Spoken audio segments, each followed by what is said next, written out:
Olá pessoal, boa noite. Sejam todos bem-vindos à minha live do dia 17 de julho de 2020. Nós hoje trataremos do tema como solucionar conflitos, os dramas no direito de família. Vamos lá, esperar o pessoal entrando nas lives. Boa noite, Vi Santos, seja bem-vinda, minha querida aluna.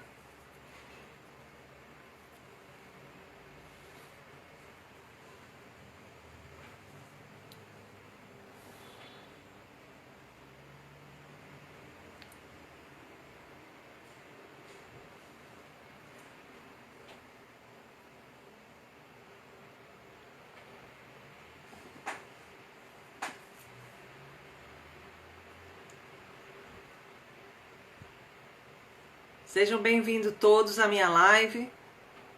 Hoje nós abordaremos um tema super importante no direito de família. Sejam bem-vindos, Dr. João Alberto, nosso convidado de honra.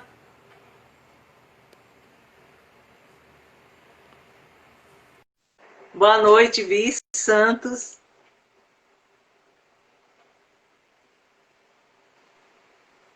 Boa noite, João Alberto. Tudo bem? Tudo bem, seja muito bem-vindo à nossa live de hoje. Nós É hoje... interessante hoje. É muito interessante hoje. É um tema Está ouvindo muito... bem? Estou ouvindo bem. E o senhor? A sua está cortando às vezes. Aqui tá, eu estou conseguindo lhe ouvir bem. Está conseguindo ouvir bem? Então pronto, então tá bom. Então, doutor João, a gente está esperando o pessoal entrar, né? Vamos chamar mais gente. Pessoal, vai chamando aí nesse aviãozinho, vai chamando mais gente, né? Para a nossa live. Eu me chamo Adriana Celestino, estou aqui nessa live hoje com o doutor João Alberto, que é advogado, professor universitário, presidente da Comissão de Mediação do IBDFAN Sergipe, presidente do Instituto Sergipano de Mediação e Arbitragem, o ISAM, e ele tem uma vasta carreira e um vasto conhecimento neste tema que vamos abordar hoje, que são as técnicas e institutos de solução de conflitos no direito de família, que não somente as utilizadas pelo Poder Judiciário. Nós sabemos que o direito de família é um direito muito complexo, que envolve muitas vezes partes que estão com as relações conflituosas, estão desarmônicas, estão em verdadeira guerra e necessita de um profissional que avalie esse estado deles, das duas partes, e possa conduzir o processo de uma forma equilibrada, em que as duas partes tenham as mesmas oportunidades e as duas partes saiam, ao final, ganhando. É isso que a gente vai tratar hoje. Seja bem-vinda, Josinha, à minha live. Então, pessoal, eu vou começar a dar uma introdução, certo, doutor João Alberto? Depois eu passo a palavra para o doutor João Alberto, nosso querido professor, uma pessoa muito querida a mim, né? Seja sempre bem-vindo às nossas lives. Boa tarde, doutora Acácia. Boa tarde, Camila. O pessoal está chegando agora.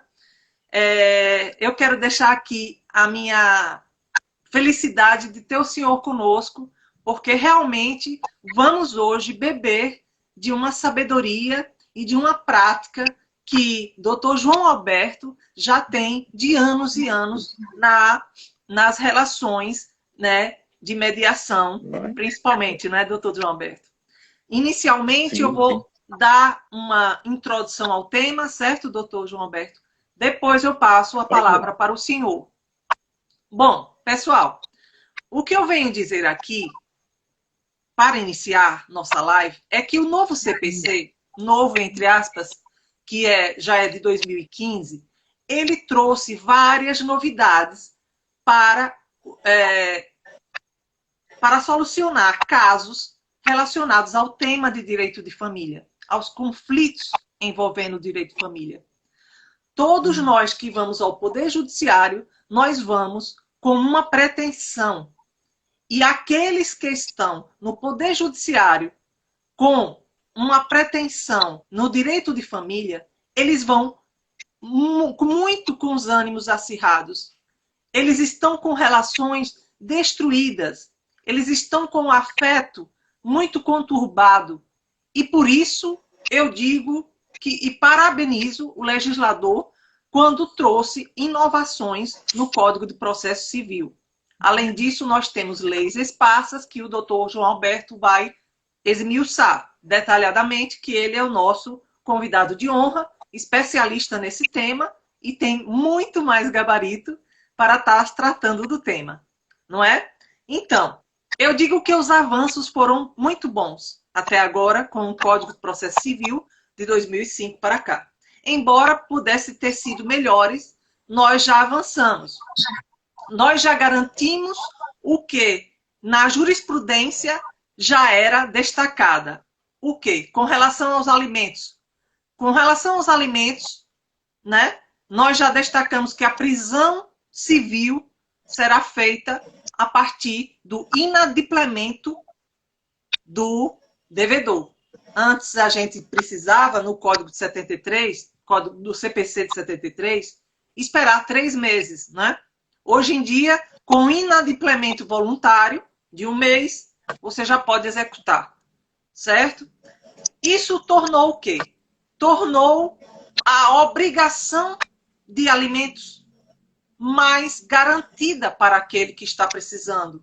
E do outro lado, força de uma maneira mais rígida aquele devedor contundente e inadimplente. Juninho França, seja bem-vindo. Franca, aliás, meu querido aluno.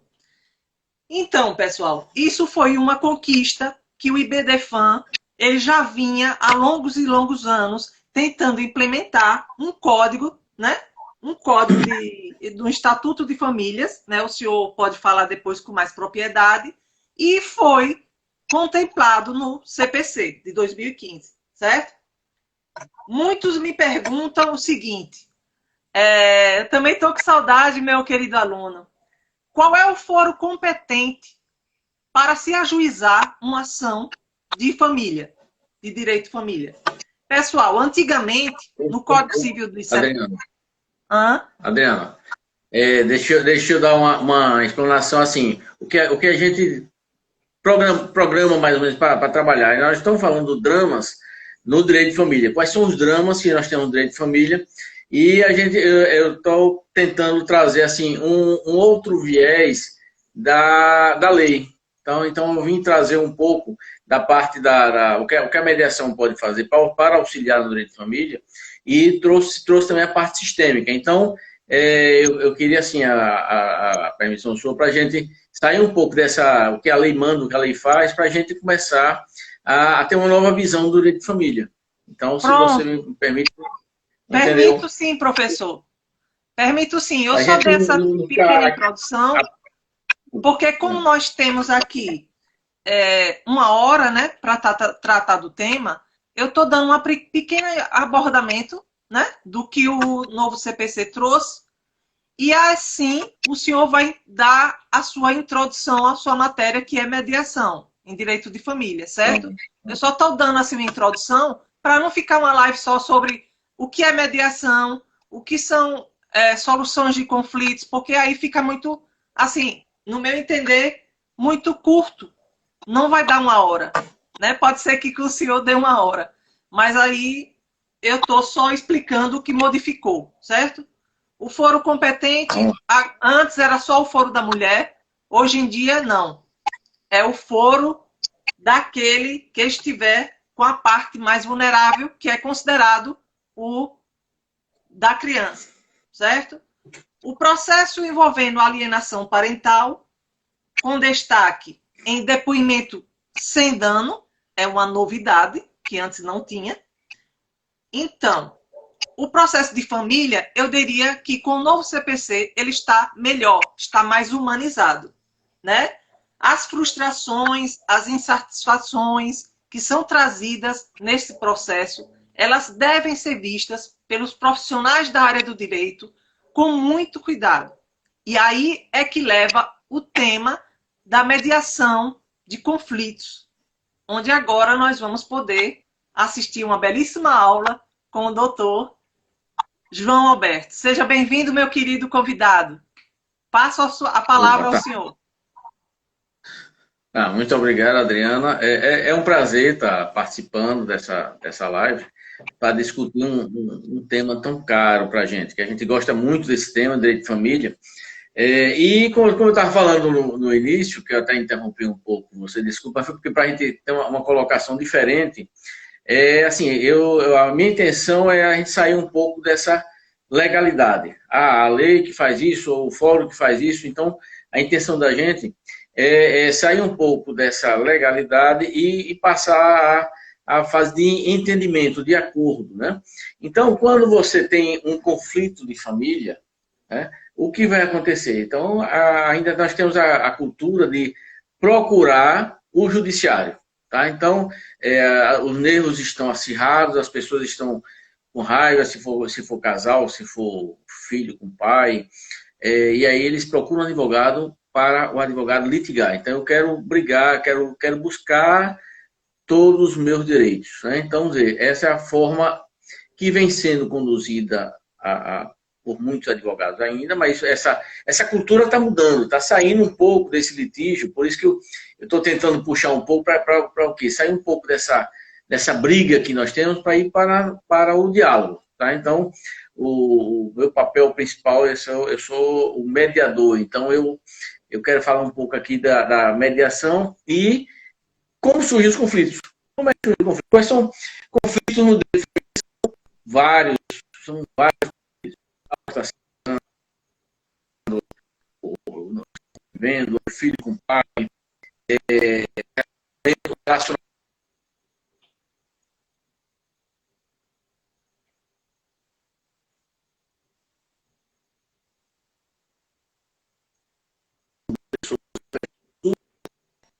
De todas as maneiras. Essa pandemia passando, aí é que a coisa complicou um pouquinho. Por quê? Porque os casais, às vezes, eles conviviam uma vez por dia, né, ou à noite para dormir, ou no almoço, ou no café da manhã, eles passaram a conviver 24 horas. Então, aí o bicho pegou, porque em todo mundo nós vimos que é um momento muito grande de divórcio. As pessoas não se aguentam conviver 24 horas um com o outro. Mas o problema não tem o que fazer. Por outro lado, também nós estamos dizendo o seguinte, que daqui a algum tempo nós vamos ter uma nova geração de crianças, uma quantidade de crianças muito grande, que as pessoas estão passando mais tempo em casa, estão tendo uma convivência maior, e aí elas estão namorando mais. E aí, daqui a pouco, vem novos filhos. Então, é um teste muito grande para os casais, esse convívio que nós estamos tendo. Ou eles se juntam e brigam e querem separar, ou eles se juntam e se entendem, começam a se conhecer. E aí está tendo essas duas maneiras. Outra maneira que está acontecendo com a pandemia, que é interessante, que é quando os pais já são separados, que têm filhos, os filhos estão com a mãe ou com o pai, e o pai não quer deixar de ver o filho, a mãe não quer deixar de ver o filho. Então, teve casos já que a mãe convidou o pai para voltar a morar junto. Não como casal, mas em um quarto separado, mas ele passa a ter o convívio com os filhos. Então, tem vários tipos de relacionamentos que surgem, né? Então, quando eu disse a você que a gente tem que sair um pouco desse lado, eu pretendo sair nessa live, ter uma coisa mais leve, né? Sair desse lado legalista. Eu vou dar um exemplo que eu vi essa semana aí, que eu fiquei assim, eu tomei um susto pelo menos pela minha posição, com a decisão do Tribunal de São Paulo, que eu disse assim, eu não concordo, né? Tá pelo entendimento legal, mas para mim eu não concordo. Qual foi? É que o pai, a filha requereu na justiça a retirada do nome do pai. Então, aí, em primeiro grau, ela perdeu, em segundo grau, o Tribunal de Justiça de São Paulo reconheceu a retirada do nome dela, né, do pai, do nome dela, o sobrenome do pai e do nome dela. Então, é aí que a gente vê. Então, o que acontece? Quando você tem quando você forma uma família, ou se tem um filho, o que acontece é a união do pai, da mãe, e junta os dois, a própria Bíblia diz isso, né? Os dois em um, aí nasce aí o filho. O que é que o filho representa ali? O filho é metade do homem, né? Que é gerado pelo espermatozoide, pai, metade da mulher, o óvulo, eles se unem e formam um novo ser. Pronto. Então, esse novo ser somos nós, eu, você, qualquer pessoa, todos que estão ouvindo aí, esse ser é o quê? Metade pai e metade mãe. Pronto. Como é que você vai separar o pai de você? Entendeu? Então, vamos ver. Para a lei, como você começou a falar da lei, né? Pela lei agora, então, inclusive o entendimento da lei, o Tribunal de Justiça de São Paulo entendeu isso, é que pode ser retirado do sobrenome do pai porque acha que está prejudicando. Pronto. É possível? Pela lei, sim. Mas você consegue cortar esse vínculo do pai? Não. Porque quando você retira um, aí você fica faltando alguma coisa. Não é isso? E quando você fica faltando alguma coisa, o que é que acontece com a pessoa? Uma cadeira com 4 pés. Você tira um pé. A cadeira começa a ficar desequilibrada. Então, isso vai refletir no desequilíbrio da pessoa. Por exemplo, eu trouxe aqui um exemplo. Né? Vamos fazer um exemplo aqui. Aqui nós temos leite. Tá? E digamos que aqui seja a mãe. Aqui é o pai. Tá? Então nós temos aqui a mãe, o pai. Eles se juntam e aí eles vão fazer o filho. Pronto. Aqui é o filho, nasceu o filho. Você consegue separar agora o pai da mãe aqui? Quem consegue separar o pai da mãe? Você não consegue separar. Então, se você separa na sua mente, mas na sua alma você não separa. Então, o que acontece? Você vai ficar desequilibrado. Então, você pode verificar que pessoas desequilibradas, pessoas que não estão bem, geralmente ela teve no período da vida o afastamento do pai ou da mãe. Então, é isso que eu falei. A justiça interpreta de uma maneira, a lei permite isso, mas você consegue até resolver juridicamente, mas você não consegue resolver isso emocionalmente. É esse o lado que eu quero trazer para a nossa live. Então, vamos trazer uma visão sistêmica. Tá? Então, se você tem aqui o pai, né? Você tem a mãe aqui, estão vendo os bonequinhos? Né? E aí faz um filhinho. Eu botei a mãe de costas, né? Vai o filho. Então, esse filho, ele representa os dois. Então, se você tira daqui o pai, esse filho é criado só pela mãe, o que vai acontecer? Não é? A relação vai ser criada desequilibrada. Então, nós precisamos ter o pai e a mãe no coração. Ah, mas meu pai me abandonou. Teve um caso de semana mesmo que o pai tem 10 anos que não fala comigo. Então, meu pai me abandonou. Como é que é essa pessoa? Pode perguntar. Com certeza, essa pessoa não é uma pessoa equilibrada. A pessoa tem problemas psíquicos, tem traumas familiares, sente falta do pai. Por quê? Ela não consegue se equilibrar. Por quê? Porque ela está faltando uma pessoa. Tá? Então, isso é natural, é lei de Deus, né? Então, a justiça tenta resolver esse problema. Aí tem um caso aí que aconteceu também. Estupro. Então, a mulher foi estuprada e foi gerado uma criança. Pronto. Essa criança conhece a mãe, mas o pai não sabe nem quem é, foi um estupro que participou, até uma pessoa desconhecida. Mas ela ganhou dele, pelo ato que ele fez com a mãe, o abuso que ele fez, ela ganhou a melhor coisa da vida dela. Qual foi? A vida. Se não tivesse ocorrido esse ato, ela não estava viva. Né? E aí o que acontece? Existe um problema aqui, o estupro, né, entre os dois, e ele vai ser punido. Por quê? Pela lei. Ele abusou, ele fez um ato que não poderia ter feito, e a lei protege isso, e ele tem que ser punido. Agora, ele deixou de ser pai? Não. Ela só nasceu por conta disso aí. Então, essa relação é que precisa aceitar. A pessoa precisa reconhecer o quê? Não, ele que me deu a vida. Então, as pessoas mais importantes na vida da gente, quem são? Quem são, Adriana? As pessoas mais importantes na vida. Pronto. Então, mas se perguntar a algumas pessoas, eu já perguntei a alguns pacientes, eu perguntei quem é a pessoa mais importante na sua vida? Minha avó, minha tia. Você me pergunte como é essa pessoa. É uma pessoa desequilibrada, porque ela não reconhece os pais como as pessoas mais importantes. Aí o que quer dizer, o que tem a ver isso com a mediação? Pronto, então vamos lá.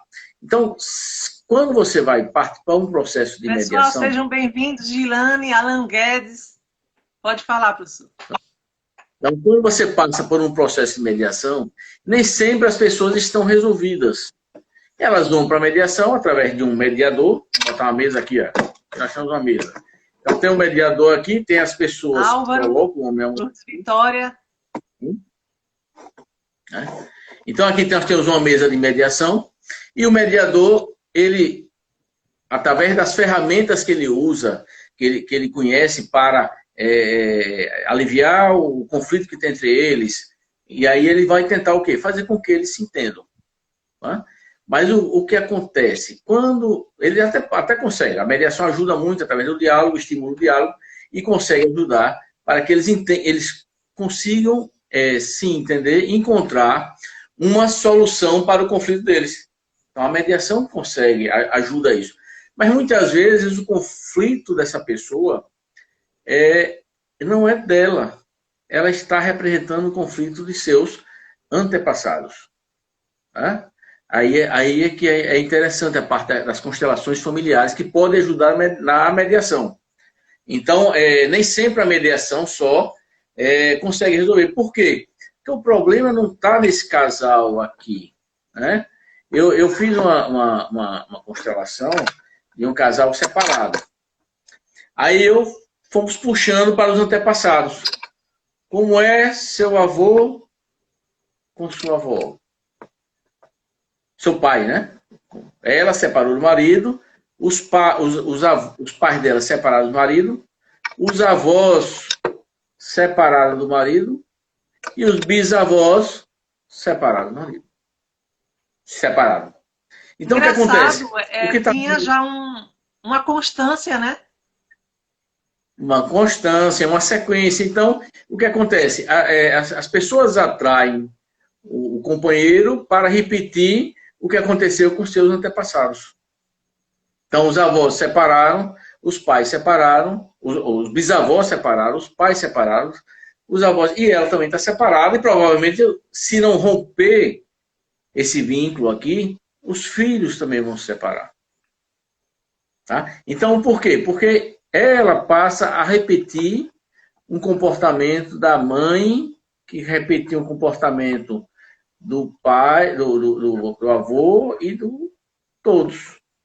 Então precisa o quê? Deixar que esse conflito seja resolvido por eles atrás. Seja quebrado, né? Seja quebrado. São emaranhamentos, né? Então as pessoas representam, por exemplo, se tem uma pessoa no passado com tendência a suicídio. Aí o filho suicidou. Pronto, Getúlio Vargas. Getúlio Vargas suicidou. Não foi isso? Getúlio Vargas suicidou. O filho de Getúlio Vargas suicidou. O neto de Getúlio Vargas suicidou. Então existe por amor àquela pessoa, ela vai realizar o mesmo comportamento. Bem assim é o casal ou os filhos. Então existe uma repetição, às vezes, de um antepassado. E aí a mediação não pode simplesmente o mediador trabalhar em cima do presente. Ele tem que trabalhar em cima do também ter uma visão sistêmica. Então, por que ocorreu isso? O que é que ocorre com você isso? Então, a mediação pode ajudar muito a resolver os conflitos. Tá? Então, a mediação, na realidade, o que é? O mediador é um terceiro que vai ajudar as partes a encontrar a melhor solução para resolver o conflito. Então, essa é a função do mediador. Eles que vão encontrar, né? Eles que vão encontrar a melhor solução. Muita gente me pergunta, doutor João, se a mediação tem a mesma função da conciliação. Gostaria que o senhor fizesse a distinção entre a conciliação e a mediação. Então, boa noite, Eduardo Almeida. Qual é a diferença da conciliação e da mediação? Porque antigamente, antigamente, há pouco tempo atrás, muitos anos, né? Poucos anos, quando um casal, vamos tratar de casal aqui, quando eles brigavam, né? Aí o que acontece? Vamos mandar para conciliar esse casamento. Então, quem era que fazia isso? Um padre, um amigo, até o juiz, um promotor. Então, alguém ia o quê? Ajudar as partes a conciliar. Como é que ele iria conciliar isso aí? Como é a conciliação? Então, a conciliação, o conciliador, ele dá opinião, ele auxilia, ele diz, olha, é melhor vocês continuarem com o casamento de vocês. Então, ele vai deixar que eles falem, mas ele também vai dar opinião, né? Então, ele tem um poder de opinião para isso. Tá? Já na mediação, o conciliador ele dá pitaco, ele dá palpite, ele ajuda a construir a solução. Já na mediação, o mediador ele é simplesmente uma pessoa que vai conduzir a reunião entre os dois para que eles encontrem uma solução. Então, eles que constroem a solução. Então, eu não dou palpite. Boa noite, Almana Gregório. Por exemplo, a guarda de uma criança. Não sei se vocês estão vendo aqui os bonequinhos, dá para ver os bonequinhos. Aqui é uma criança. Então, o casal está separando, quem vai ficar com a guarda? Se eu fosse conciliador, que não é indicado para a relação de casal, relação de família, a conciliação é indicada a mediação. Se eu fosse um conciliador, e os dois não encontram um entendimento quem vai ficar com a filha, eu quero ficar. Eu, como conciliador, quer dizer, vou dar meu palpite.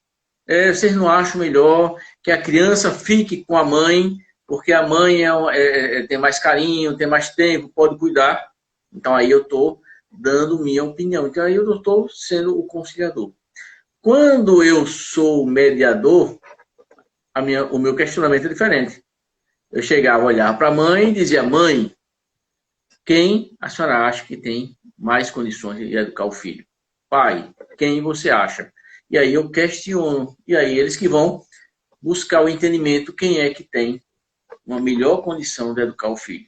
Tá? Então, essa nesse contexto, doutor João, a mediação, ela torna uma relação mais eficaz, tendo em vista que as partes não vão sair dali com uma sensação de perda. Porque no Poder Judiciário, muitas vezes, as partes, quando entram no litígio, ela entra se sentindo prejudicada, né?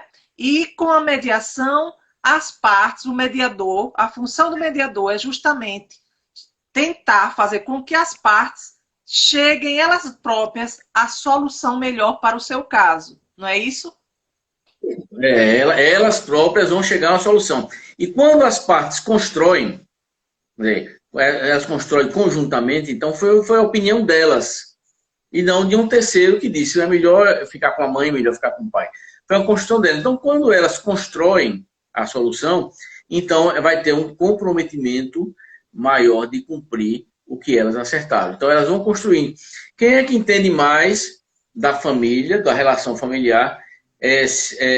O conciliador que às vezes nunca viu na vida e está naquela audiência, naquela reunião, ajudando a resolver, ou quem é melhor, ou os pais que passaram a vida inteira, que tiveram aquela criança, conhecem bem aquela criança, conhecem a relação deles, quem é que tem mais chance de fazer uma solução melhor? Claro que são eles, que eles vão construir uma solução.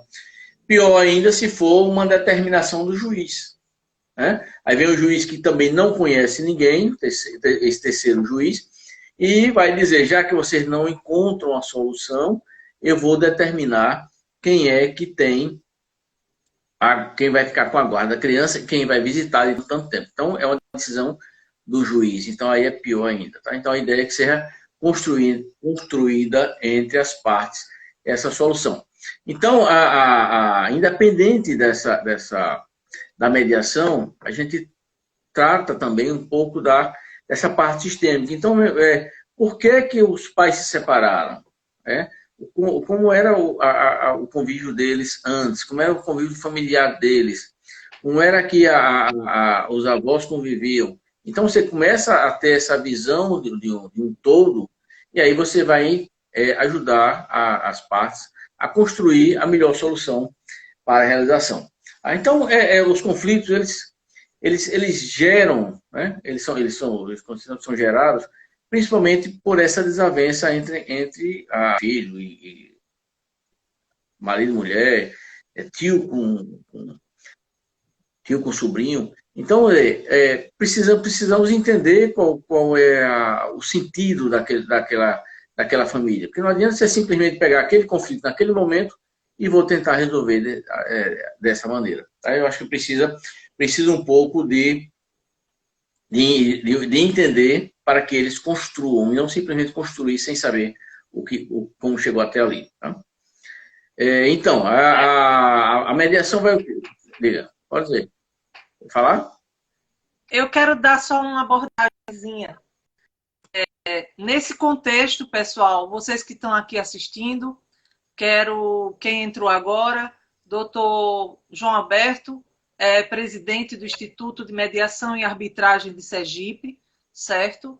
Ele é membro também, ele é presidente, desculpe, da Comissão de Mediação do IBDFAN Sergipe. Boa noite, Renate, seja bem-vinda. Então, nós estamos tratando, quem entrou agora, já pegou o bonde andando, nós estamos tratando de conflitos na relação do direito de família e com formas de resolver esses conflitos. Nós todos aqui sabemos que a relação de direito de família é uma relação que, quando já vem buscar fora de si, né, fora do casal, já está em conflitos, né? Os dois não conseguem resolver por si só, porque se os dois conseguissem resolver as suas questões, não precisaria de um terceiro, seja ele um árbitro, seja ele um mediador, seja ele um conciliador ou um estado juiz, né? Então, assim, a gente percebe que o direito de família é um direito muito bonito para quem quer adentrar nessa área. Eu sou apaixonada, mas que a gente mexe todos os dias com sentimentos. Então, a gente que é profissional, advogado na área de direito de família, a gente vai estar sempre mexendo com os sentimentos daquelas pessoas que estão vindo atrás da gente buscar um profissional. É necessário destacar que os conflitos devem ser resolvidos da melhor forma possível. Hoje em dia, né, nós não vislumbramos somente o litígio. É importante a gente, mesmo como advogados, a gente ter uma visão que seja melhor para as duas partes. Ou seja, no meu escritório, quem vem me procurar, se eu perceber que a melhor forma de resolver aquele conflito será através de uma mediação, eu vou indicar uma mediação. Se eu perceber que não existe de jeito nenhum o conflito está tão grande que um não consegue nem ouvir, nem falar com o outro, aí a gente parte para as vias normais, né? Mas é sempre bom, primeiramente, a gente estar tentando conciliar, tentando fazer uma mediação. Por quê? Porque eles vão ganhar. E, principalmente, num direito de família, sempre vem junto o quê? Do casal filhos, não é, doutor João? Então, os filhos, eles vão sentir essa separação. E muitas vezes, isso vai, como o doutor João colocou no começo, isso vai gerar conflitos psicológicos e emocionais para toda uma Muito vida. grande. Somente que a gente também deve aqui destacar, doutor João, que muitas vezes não tem outra forma de se resolver. Então, desde a lei do divórcio, já foi instituído que o casal que não tenha mais condição nenhuma de se suportar, de conviver harmonicamente, porque aquele convívio tem que ser um convívio harmônico, tem que ser um convívio entre respeito mútuo, tem que ser um convívio que traga realmente mais benefícios do que malefícios. Se não existir isso, realmente deve haver uma dissolução. Por quê?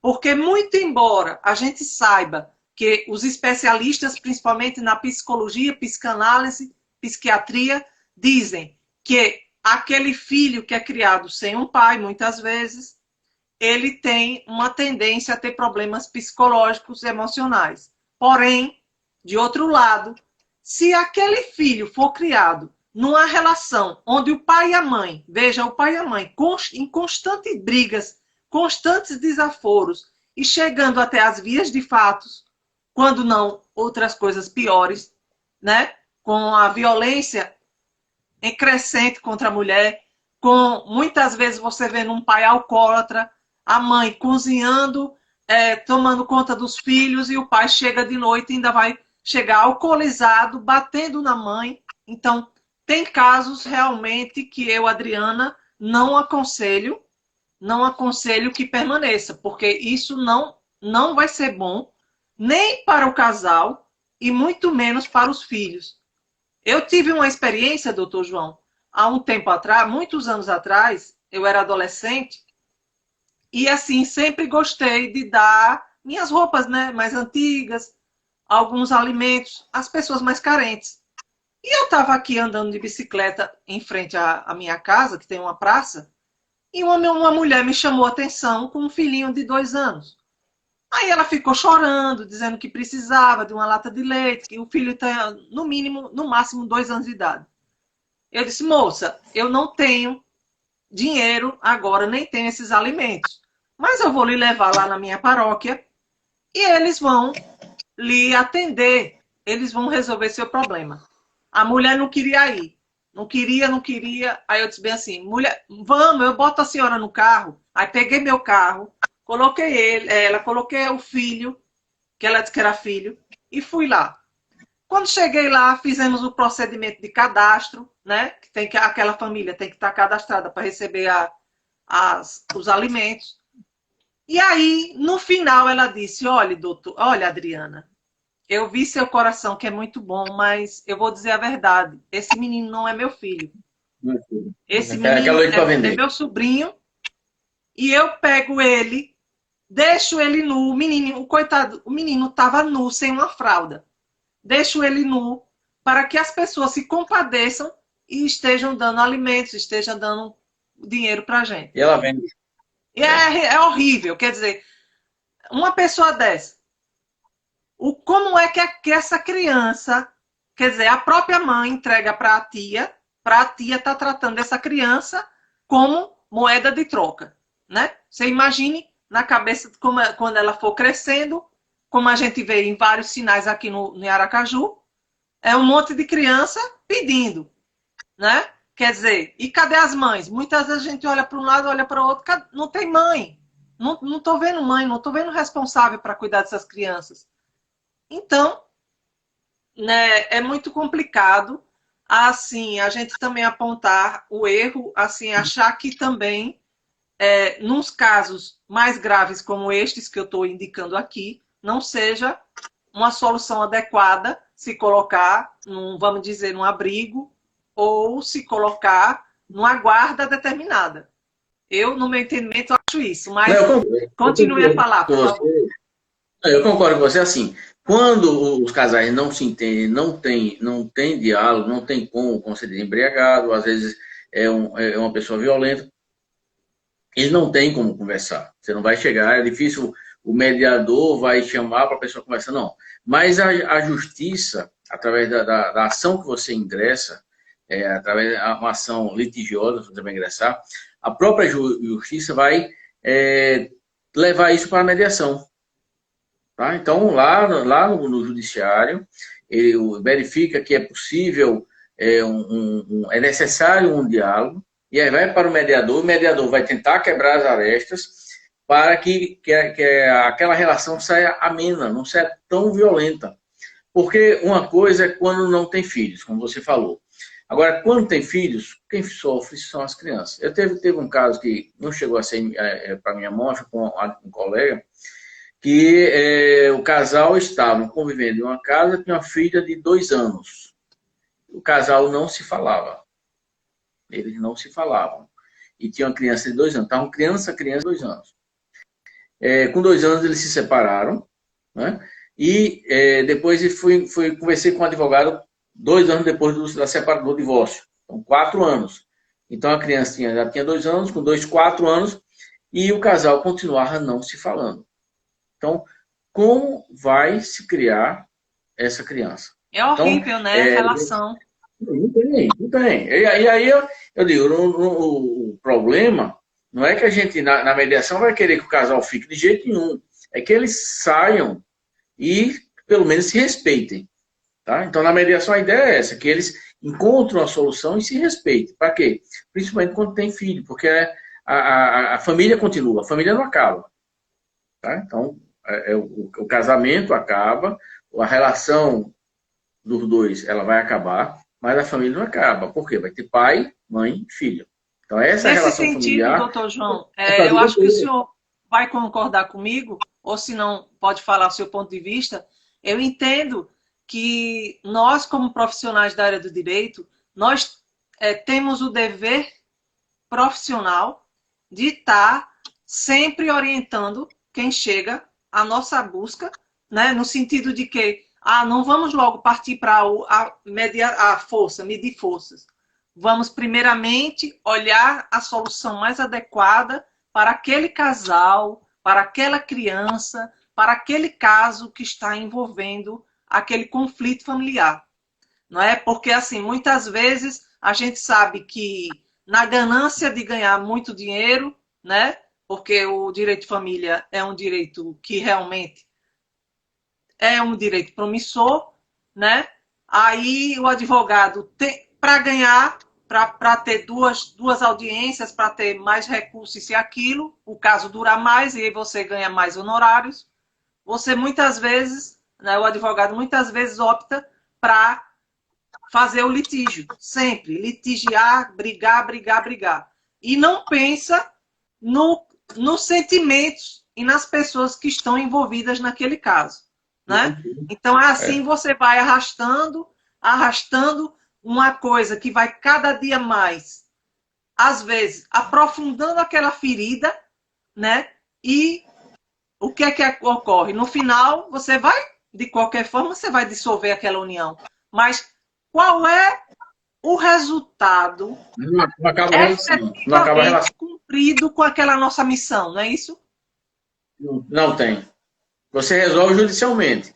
Impõe uma pensão, impõe divisão de patrimônio, mas você não consegue resolver o conflito entre eles. Vão passar a vida inteira em conflito. Passa a vida inteira em conflito. E assim, o papel do mediador é justamente, pessoal, a mediação. Muita gente confunde com a conciliação. Não é conciliação.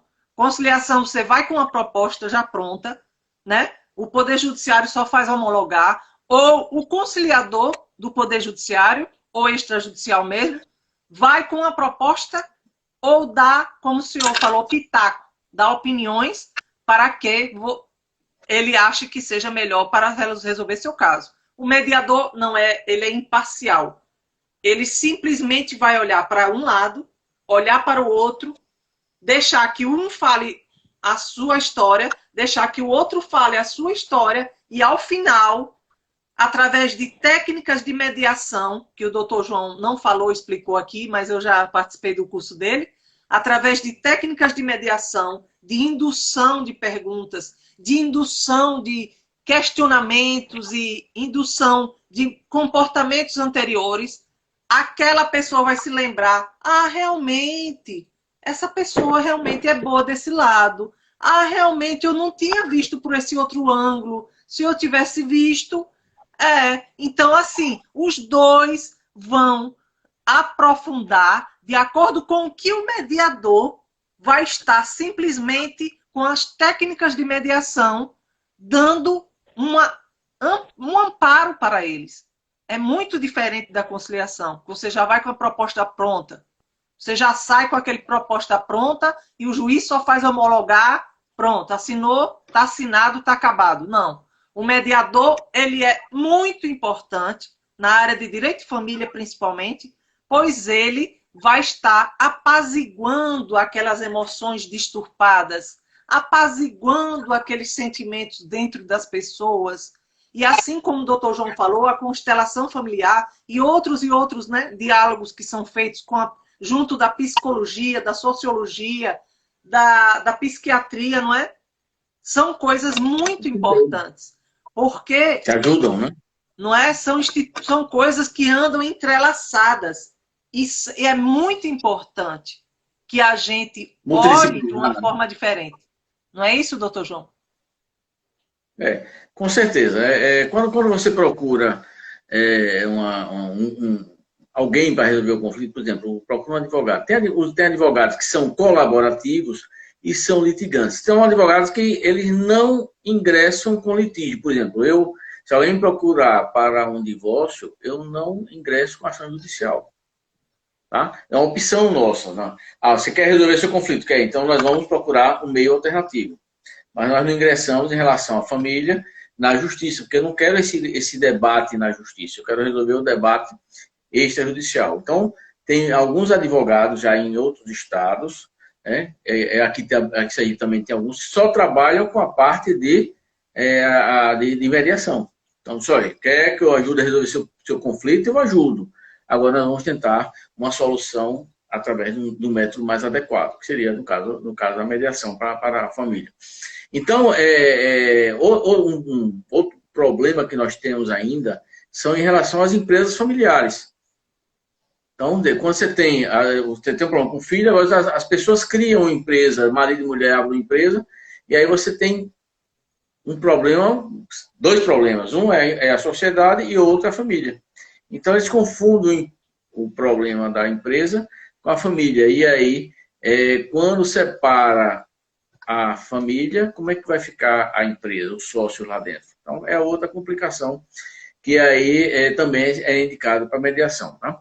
Então, o que a gente trabalha, Adriana, que você falou bem, quando tem alguns litígios, que a pessoa não quer olhar para a cara do outro, não tem jeito. Não olha, não tem ninguém que vai chamar para ir.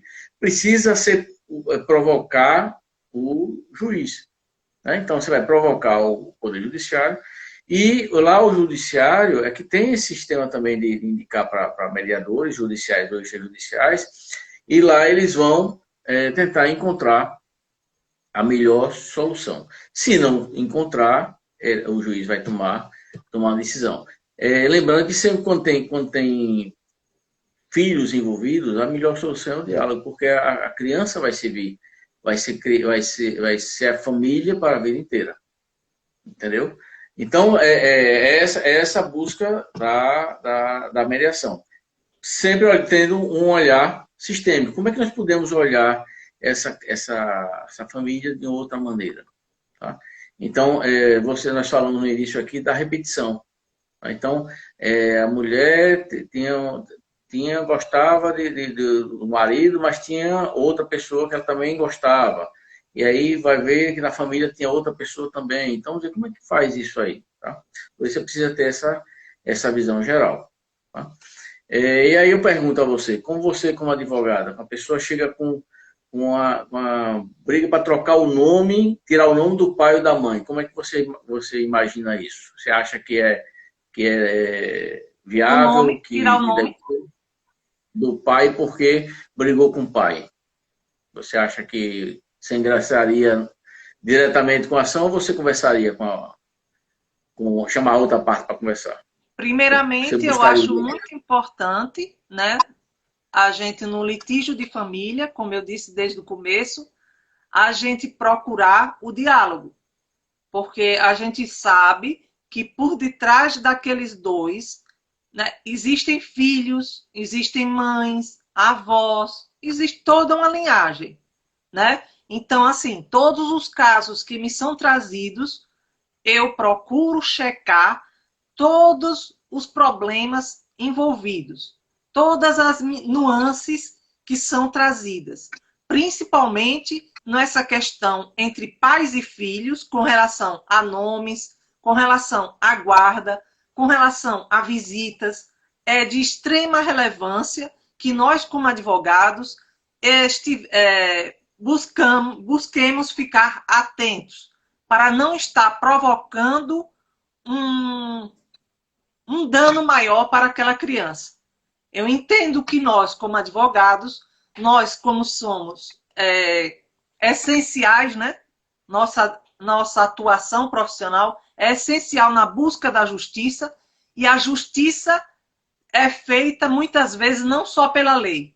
A justiça é feita no caso em concreto, e é assim sendo, nos conflitos de direito de família, a gente percebe isso muito claramente, que não é uma prova documental que vai fazer com que aquele casal ame mais aquele filho ou não, aquele homem que deixou aquela mulher ame mais aquele filho do que não, do que não. Não Aquele pode, através pai, de um sentença, fazer por isso, né? exemplo, o pai busca um DNA para provar, né, que ele tem a paternidade daquele filho. Já muitos me procuraram. O que é que ocorre? Eu digo, bom, você teve relação com aquela senhora, com aquela pessoa? Ah, doutora, eu tive. Bom, então vamos fazer o DNA.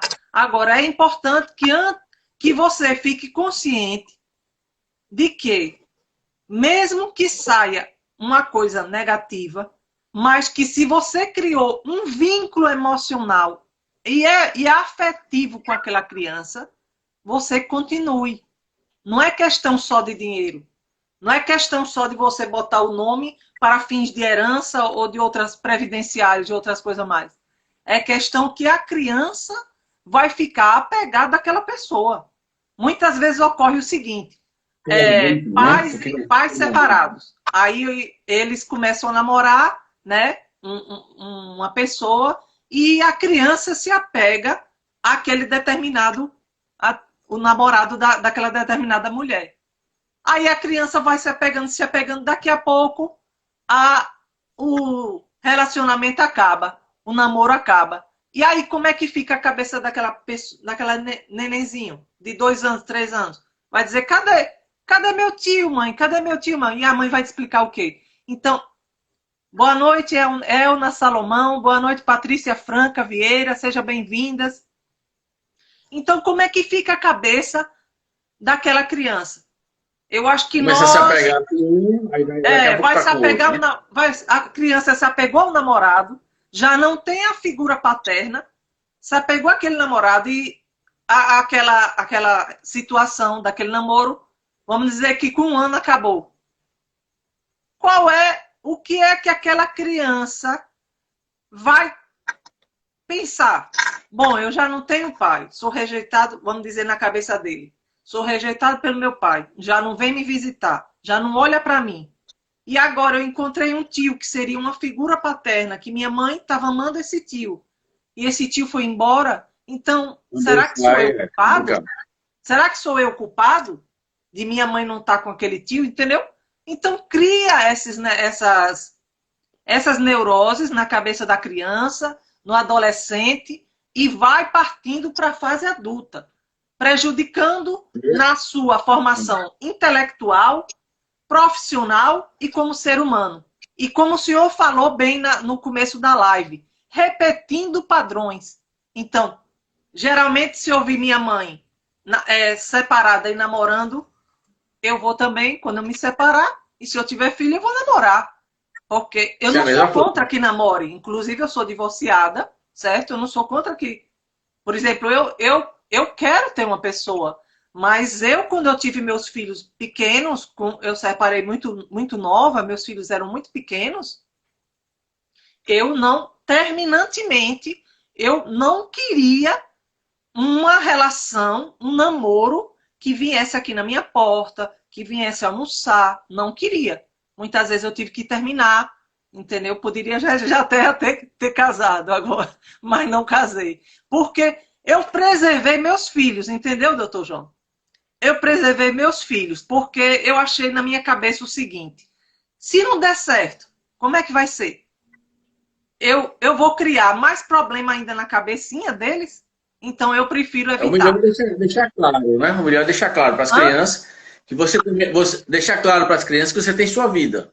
Agora, o pai não pode ser substituído, né? O Não, pai mas é pai. assim, quando a criança é pequena, porque quando eu me separei, meu filho menor, meu filho mais novo tinha 1 ano. Era muito bebê. A outra tinha 3, a outra tinha 4, muito pequenos. Pequenos, é, pequenos. Então eu não queria isso. Agora, hoje em dia, graças a Deus, já tem uma formou-se em arquitetura, a outra já está quase se formando, e o outro entrou agora na faculdade. Quer dizer, já se passaram muitos anos. Mas eu, como mãe, eu via aquela responsabilidade de eu, sei lá, ficava com medo de ter uma outra relação e dar errado e refletir nos meus filhos, entendeu? Eu digo isso por mim, que eu acho que muita gente já deve ter passado por isso, né? E aí a importância, como o senhor falou, de fazer uma constelação, de fazer uma mediação, de fazer uma psicanálise, de fazer uma terapia, né? Para a gente estar tratando isso emocionalmente, psicologicamente, Evitar o porque equívoco, né? realmente, Tem que reduzir claro o que é bom equívoco. criar o casal juntos, mas no meu caso e no caso de muitas e muitas mulheres, foram relações que não deram mais para continuar. Foram relações traumáticas, né? Eu não vou mentir, foram relações muito traumáticas e que o que é que ocorreu? Que se eu não dissolvesse, minha família chegou para mim, meu pai, minha mãe, eu só vivia chorando, muito triste no meu trabalho, minhas colegas. O que é que você tem? Que você é uma pessoa alegre, você só está triste, chorando. E eu era calada, não falava nada, trancava para mim. Aí meu pai e minha mãe, conversando comigo, disse: olha, eu acho melhor buscar essa solução. Tudo bem que você tem filho pequeno, mas nós vamos lhe ajudar, nós vamos sempre estar amparando vocês, entendeu? Então eu acho que, com certeza, a minha família foi essencial para eu ter dado esse passo. Talvez tem mulheres por aí que aguentam até apanhar do marido, porque não tem um arcabouço, um suporte psicológico, emocional e um suporte financeiro para manter. Graças a Deus, meus pais mantiveram meus filhos, né? Foram criados como se fossem filhos deles, e me manteram psicologicamente e emocionalmente com um equilíbrio bom para eu dar para sobreviver. Tá entendendo? Mas muitas vezes a gente vê mães que não têm esse privilégio. Então, o que fazer? O que chegar para essa mãe que está apanhando do marido, que está sendo maltratada, que está sendo humilhada, que está sendo pisoteada, a não ser dizer... Mas, Adriano, o que eu quero desde o início de trabalhar, né? Nós falamos, a relação da mãe e do pai é uma, né? Do marido e mulher é uma, né? Essa relação é que não pode prejudicar a relação filho-pai e filho-mãe, que muitas vezes ela é prejudicada. Aí acontece o quê? Como você falou, alienação parental. Por quê? Porque a mãe sofre É por verdade, conta da alienação relação. parental. E aí ela aliena a criança, ou também o pai aliena, né? Tanto faz aí. Então aliena a criança e prejudica essa relação. E aí a criança passa, como eu falei no início, 10 anos sem ver o pai, 15 anos sem ver o pai. Meu pai não existe, porque meu pai me abandonou. Na realidade não foi a relação dos dois que fez com que houvesse essa alienação. Eles brigaram... Doutor João, nós estamos nos 16 segundos restantes. Eu agradeço o senhor pela participação na live. Insta Flor de Lis, minha amiga Maria. e todos que participaram. Muito obrigada e até a próxima. Nunca lá, tá bom.